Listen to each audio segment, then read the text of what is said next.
Okay, आज हम calculus rule का थर्ड केस जिसमें all the determinants were zero उसको थोड़ा एक्सप्लोर करेंगे। जब डेल्टा जीरो था, डेल्टा वन जीरो था, delta two and delta three, जब सारे डेल्टा जीरो थे तब हमने कहा था कि उस केस में इनफाइनाइट सॉल्यूशन ऑलवेज नहीं होगा, कुछ केसेस ऐसे भी होंगे जिसमें नो सॉल्यूशन होगा। तो हम लोग उस केसेस को डिस्कस करेंगे आज। a1x plus b1y plus c1 equal to c1z equal to d1 and दूसरा था a2x plus b2y plus c2z equal to d2 and तीसरा था a3x plus b3y plus c3z is equal to d3। हम लोग इन तीन simultaneous equation को solve करने की कोशिश कर रहे थे और हमने सॉल्व करके तीन केसेस बनाए थे यहाँ पे कि जब डेल्टा जीरो था तो डेल्टा नॉन जीरो था तब एक यूनिक सोल्यूशन था, और जब डेल्टा जीरो था and delta one, delta two and delta three में से एटलीस्ट एक जो था वो नॉन जीरो था, उस केस में नो सोल्यूशन था। एंड जब तीन चारों जीरो थे उस केस में नंबर ऑफ सोल्यूशन हमने कहा था इनफाइनाइट थे। अब पूरे प्रोसेस को हम लोग पिक्चर से एक्सप्लोर करने की कोशिश करते हैं। जो ये क्वेश्चन लिखा हुआ है वो एक 3D प्लेन का एक क्वेश्चन होता है। प्लेन इन 3D प्लेन का मतलब समझते होंगे आप। जैसे मैं बात करूं XY प्लेन, आपने अगर XYZ एक्सेस के बारे में देखा है तो XYZ ये क्या होते हैं, XYZ एक्सेस। लेकिन प्लेन क्या होगा, XY जो है वो पूरा एक प्लेन होगा। जैसे अगर मैं बात करूं ये मेरा पेपर है तो ये क्या है itself, ये एक प्लेन है, ये एक प्लेन है, ये एक प्लेन है। मैं प्लेन की ओरिएंटेशन क्या कर रहा हूँ, चेंज कर रहा हूँ। तो ये ऐसा नहीं कि यहाँ पर खत्म हो गया, वो एक्सटेंड कर रहा है पूरा इनफाइनाइट तक हर एक डायरेक्शन में, तो इसको बोलते हैं प्लेन। तो ये 3D में एक प्लेन को रिप्रेजेंट करता है। हमको क्या ढूंढना है कि ये तीन प्लेन्स कैसे कैसे इंटरसेक्ट कर सकते हैं। तो उस सारे केसेस को हम लोग एक्सप्लोर करेंगे इन तीन प्लेन्स से।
हम लोग थोड़ा सा पहले समझ देते हैं कि ये डायग्राम्स किस चीज के हैं। मैं इसको दिखा भी दूंगा।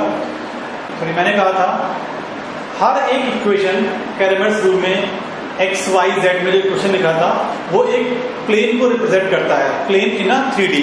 अगर मैं प्लेन आपसे बात करूं तो प्लेन का मतलब है जैसे ये पेपर है, ये एक प्लेन है, प्लेन हॉरिजॉन्टल प्लेन, इस समय वर्टिकल प्लेन। तो इस समय इंक्लाइंड प्लेन, बहुत सारी पॉसिबिलिटी, ये ओरिएंटेशन मैं चेंज कर रहा हूँ प्लेन का, ठीक है। तो ये हर एक इक्वेशन एक प्लेन को रिप्रेजेंट करता है। तो हमारे पास टोटल 3 प्लेन्स थे, 3 इक्वेशन को हम लोग साइमल्टेनियसली सॉल्व करना चाहते थे। तो वहां पे जितनी भी पॉसिबिलिटीज हो सकती हैं उन सबको मैंने यहाँ पे ड्रॉ करके ऑलरेडी बना दिया है। देखिए सबसे पहला केस मैंने बनाया है, वहां पे 3 प्लेन्स ऐसे हैं जो इंटरसेक्ट कर रहे हैं सिर्फ एक पॉइंट पे। ये जो 3 प्लेन्स हैं वो इंटरसेक्ट कर रहे हैं सिर्फ एक पॉइंट पे। और ऐसा केस आपने देखा होगा, अगर आपने एक्स वाई जेड एक्सिस देखा है, उन तीनों का इंटरसेक्शन पॉइंट क्या होता है, ओरिजिन।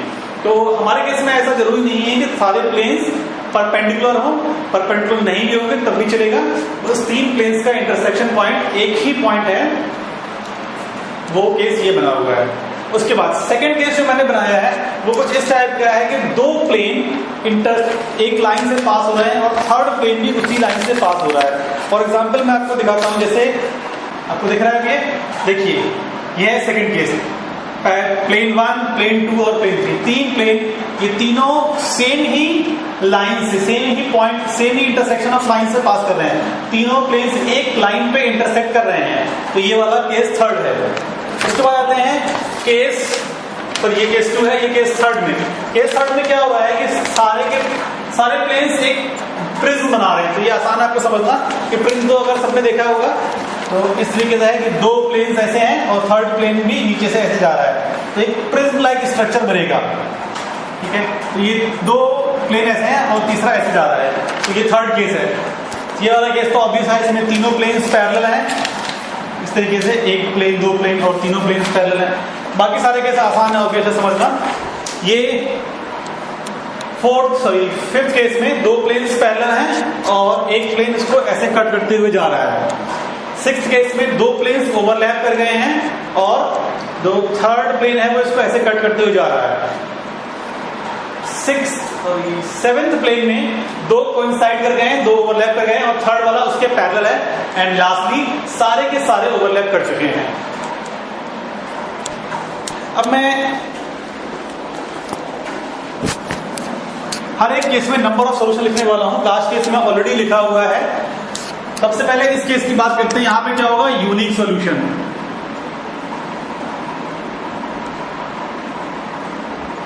एक ही सॉल्यूशन होगा। यहां पे कितने सॉल्यूशन होंगे, इनफाइनाइट सॉल्यूशंस, क्योंकि इनफाइनाइट पॉइंट है कॉमन तीनों प्लेन के। तो यहां पे क्या होगा, इनफाइनाइट सॉल्यूशंस, ठीक है। यहां पे क्या होगा, ऐसा कोई भी पॉइंट नहीं है जो तीनों प्लेन पे एक साथ लाई कर रहा हो। ये अगर पॉइंट आप सोच रहे हैं तो ये सिर्फ 2 प्लेन पे लाई करेगा, सिमिलरली ये भी 2 प्लेन पे, ये भी 2 प्लेन पे, एक भी कोई ऐसा पॉइंट नहीं है जो तीनों प्लेन पे एक साथ लाई करेगा। तो ये कौन सा केस है, नो सॉल्यूशन। इस वाले केस में तो ऑब्वियसली आपको दिख रहा होगा कि पॉसिबिलिटी है ही नहीं इंटरसेक्शन की, तो ऑब्वियसली नो सॉल्यूशन वाला केस है। यहां पर भी ये जो प्लेन है बाकी दोनों साथ कट कर रहा है, लेकिन ये जो 2 पैरेलल प्लेन है वो आपस में कभी भी इंटरसेक्ट नहीं करेंगे। तो यहां पर भी क्या आएगा, नो सॉल्यूशन। लास्ट वाला जो है वो दोनों ओवरलैप कर गए हैं एंड लाइन एक प्लेन से कट कर रहे हैं। हाँ, इस केस में आप चेक कर सकते हैं इनफाइनाइट सॉल्यूशन आएंगे, क्योंकि दोनों प्लेन ओवरलैप कर चुके हैं और थर्ड प्लेन जब कट करेगा तो एक जो लाइन ऑफ इंटरसेक्शन बनेगा वो तीनों प्लेन पे लाई करेगा। तो यहां पे इनफाइनाइट सॉल्यूशंस होंगे।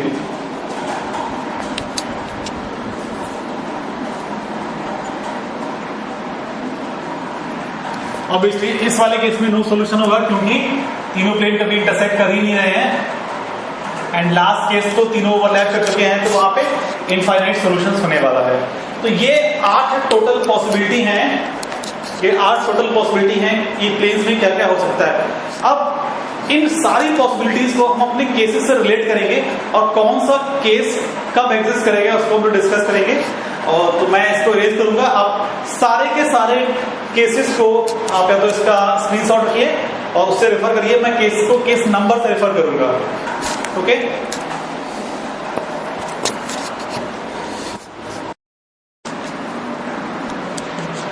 तो सबसे पहला डायग्राम तो आपको मालूम ही होगा किस केस को रेफर करेगा। तो जो केस फर्स्ट था वो हमारे कैलमेट्स रूल के सबसे फर्स्ट केस को रिफर करने वाला है, when delta is not equal to 0। तो इसके लिए कौन सा डायग्राम होगा? First diagram, unique solution. ठीक है, इस केस में first diagram and unique solution. उसके बाद हम आते हैं अपना जो सेकंड केस था, जिसमें डेल्टा था 0 and at least one of delta 1, delta 2, delta 3 is non zero. No solution वाला केस था ये। तो ये केस था नो सॉल्यूशन वाला। अब इस केस में कौन कौन सा डायग्राम जो ये केस होगा वो कब कब एग्जिस्ट करेगा? तो अपने पिक्चर में आप figure number 3rd and 5th में कोई भी सॉल्यूशन नहीं है, तो ये जो रहेगा वो सेकंड केस के लिए होगा। तो यहाँ पे मैं नंबर लिख रहा हूं, इसमें जो डायग्राम बनेगा वो 3rd डायग्राम था, 3rd एंड 5th डायग्राम। अब हमारे पास 3 डायग्राम हो चुके हैं, 5 भी और बचे हुए हैं, तो बाकी जो 5 होते हैं वो हमारा 3rd केस, जब all the delta were 0, delta equal to 0 and delta 1 equal to delta 2 equal to delta 3 equal to 0। जब ये सारे 0 होंगे तो वहां पे 2 पॉसिबिलिटी होगी, आइदर वो इनफाइनाइट सॉल्यूशन होगा एंड नो सॉल्यूशन होगा। जब चारों डेल्टा 0 होंगे तो इनफाइनाइट सॉल्यूशन वाले ये 3 केसेस होंगे, 2nd, 6th and 8th diagram. आप इनको रेफर कर सकते हैं। एंड इसमें नो सॉल्यूशन वाला जो केस होगा वो होगा, ओके नाउ अब इस डायग्राम को समझते हैं हम लोग। ये लास्ट केस वाला डायग्राम है, 3rd केस में जब चारों के चारों डेल्टा 0 है। जब चारों डेल्टा 0 है तब हम लोग सबसे पहले फाइंड करेंगे कोफैक्टर्स का मैट्रिक्स। जो डेल्टा है, डेल्टा के कोफैक्टर्स का डिटरमिनेंट फाइंड करेंगे। जब डेल्टा के कोफैक्टर्स का डिटरमिनेंट निकालेंगे और अगर उसमें सारे के सारे एलिमेंट 0 नहीं है, नॉट ऑल एलिमेंट 0, अगर सारे एलिमेंट्स 0 नहीं है तो वो इनफाइनाइट सॉल्यूशन वाला केस होगा। और वो किस डायग्राम को रेफर करेगा? 2nd diagram and 6th diagram को। लेकिन अगर हमने डेल्टा कोफैक्टर निकाला, कोफैक्टर्स का डिटरमिनेंट निकाला और उसके सारे एलिमेंट 0 आ जाते हैं, देन हम लोग फिर फर्दर प्रोसीड करेंगे और फाइंड आउट करेंगे case number 4th and 10th। तो हमको total 9 into 3 27 element find out करने पड़ेंगे। अगर 27 में से एक भी एलिमेंट नॉन जीरो है, 27 में से अगर एक भी एलिमेंट नॉन जीरो है तो हम लोग इस केस में आएंगे, और अगर सारे के सारे 27 एलिमेंट 0 हैं तो हम लोग इस वाले केस में आ जाएंगे। तो अगर सारे के सारे 27 0 है, इसका मतलब क्या है कि ऑल जो लाइंस हैं, जो प्लेन्स, ऑल जो प्लेन्स हैं वो आइडेंटिकल हो जाएंगे। उसमें क्या होगा? 8th केस हो जाएगा इनफाइनाइट सॉल्यूशन वाला। और अगर इनमें से एक भी नॉन जीरो है तो उस समय नो सॉल्यूशन वाला केस होगा। और कौन सा केस होगा वहां पे? 4th डायग्राम वाला एंड 7th डायग्राम वाला। तो ये सारी पॉसिबिलिटीज होती हैं इसमें। जो केस नंबर 4 था इसकी हम लोग बात कर रहे थे, और बाकी 3 केसेस जो हैं, 3 डायग्राम वो पहले 2 केसेस में हो चुके होंगे। तो यूनिक सॉल्यूशन वाला सबसे पहला डायग्राम था, वो सबसे फर्स्ट केस में हो जाता है, और 2 नो सॉल्यूशन डायग्राम वो मैंने इससे पहले बता दिया था आपको। और बाकी जो 5 केसेस हैं वो मैंने यहाँ पे ड्रॉ किया है, आप इसको अच्छी तरीके से समझ सकते हैं। Okay, so this was about कैलमेट्स रूल।